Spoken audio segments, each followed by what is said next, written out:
Hi everyone, welcome back to another video from Crypto Basics.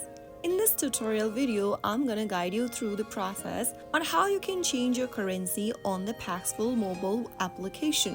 So to do that, first of all, open your Paxful application and log into your account like you normally do.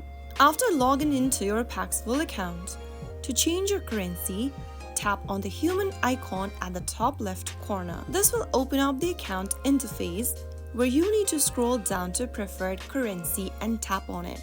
Choose your currency from the drop-down list and this will be able to change your currency to the one of your preference.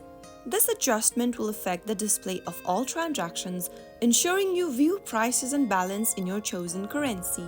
So that is how it's easily done. I hope the tutorial was helpful to you. If it was, go ahead and give us a thumbs up. Don't forget to subscribe to our channel by hitting that subscribe button.